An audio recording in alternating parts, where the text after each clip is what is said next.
Hi, my name is Brian Lefferts.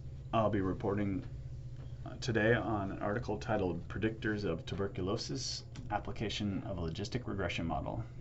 This was published in Gene Reports, Volume 17 in 2019.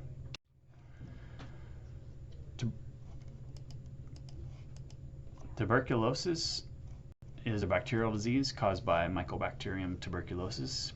In 2011, the number of new cases, according to this article, was 7.8 million, and about 1.4 million people died of TB. The WHO reported in 2021, I found that 10.6 million people fell ill from TB worldwide, and about 1.5 million people die from TB each year. About 1 in 4 people around the world are estimated to be infected with TB, and about 5 to 10% of people who are infected with TB have a lifetime risk of falling ill. The aim of the study was to determine a suitable model for predicting risk factors for tuberculosis. It's a retrospective cross-sectional study involving 378 subjects, 189 TB patients, and 189 controls. The data was collected on the cases from 2 different hospitals in Iran. These 2 hospitals were Centers for Education, Research, and Treatment. The control group included a random selection of individuals who were referred to the city's labs and the data was collected between March of 2011 and December of 2014. They looked at a number of different independent variables, a mix of categorical data and continuous data, and they referenced potential bias or limitations. Included the cross-sectional study design, the fact that it only included 2 hospitals, which may influence its generalizability, and the fact that it was a retrospective design. They provided this formula.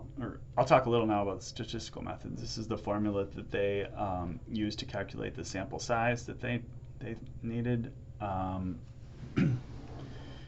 You can see here they provided the formula, but didn't mention anything about the effect size, significance level, standard deviation, any of that was used to calculate it.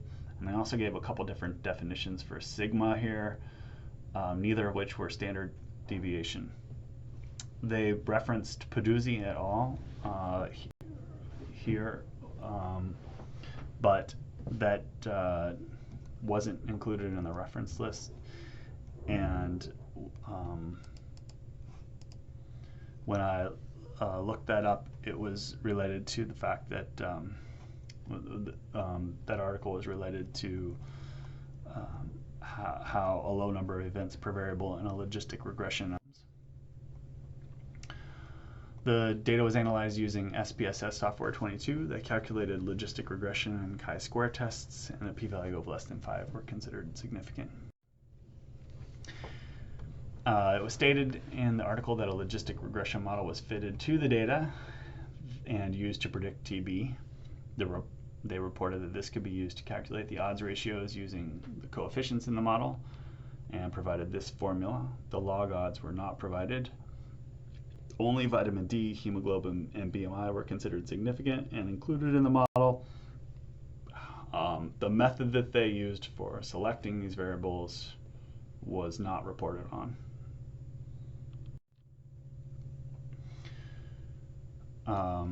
Table 1 included some information about the gender and age distribution between patients and controls. Here you can see that the male column in the patient group totaled 54.4.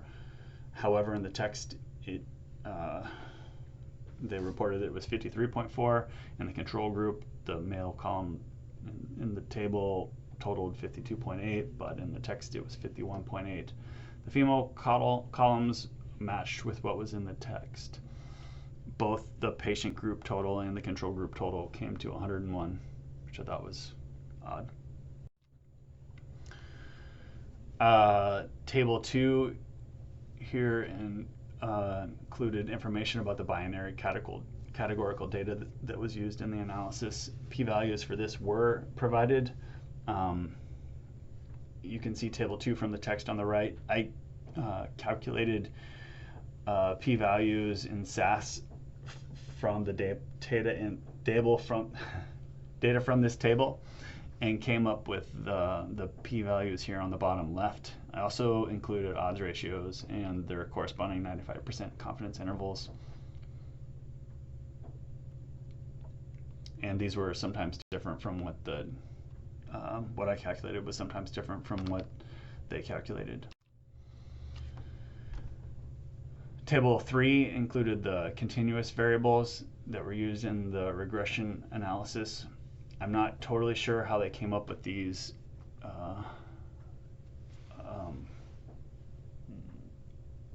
values. I think that we got some clues from the text. I think that the BMI cutoff was less than 19, since they referenced this being statistically different, and the low hemoglobin cutoff less than 10.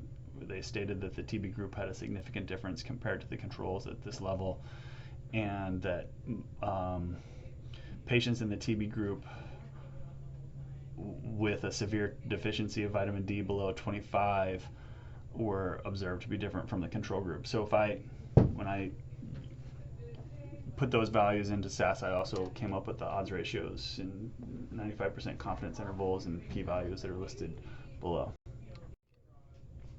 They also provided information about statistical methods, or the ROC and sensitivity and specificity. Just looking at this though, this ROC curve, I wondered if maybe we were missing some observations. It looks a bit different than a lot of the ROC curves that we've looked at in class. So overall, I think this is an important topic globally and locally for us. Overall, I think this is an important topic globally and locally for us here in the YK Delta. Understanding predictive factors associated with TB can help prevent cases from occurring and help prioritize high-risk groups for targeted screening. I think the authors hoped that a model could perfectly predict TB and then be used in place of other methods of diagnosis, which would be nice. The author provided much more detail than I typically see in publications, defining what logistical regression is and why it's important, but less detail than usual behind the actual data and results. And the few tables that they did provide, I calculated different results than they did. Unlike other studies where I think there's sometimes minor differences between values that I calculated and they did, probably due to like maybe the software that was used or the version that was used. I think that there's a possibility that the authors here lack the expertise necessary to accurately calculate and interpret their results. I talked a lot about some of the specific concerns I had related to the analysis earlier in that section, but I was confused about how they determined the sample size, the process they use for selecting values for inclusion in the logistic regression analysis. I wasn't sure why they provided that logit formula and not the log odds associated with logistical regression.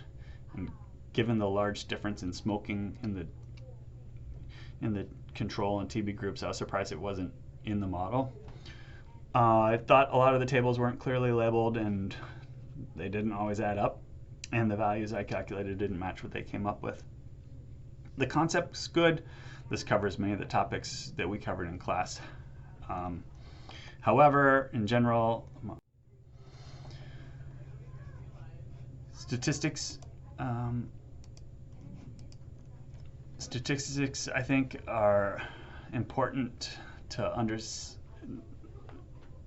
I think they can help us prevent injuries and illness and improve the efficiency and effectiveness of the healthcare and public health services we provide, particularly as it relates to TB. And the reason this came across this article is because we have high rates of TB here in the YK Delta where I work. In 2022, 1 out of every 150 newly diagnosed cases of TB in the United States was from the YK Delta. and we're currently working on coordinating a TB-free strategy and developing a plan with our tribal partners, the CBC and the state of Alaska. Okay, so here are the discussion questions that I came up with related to this. These will also be in the chat, so I'll end it here, but I look forward to talking with everyone more about this throughout the week. Thanks.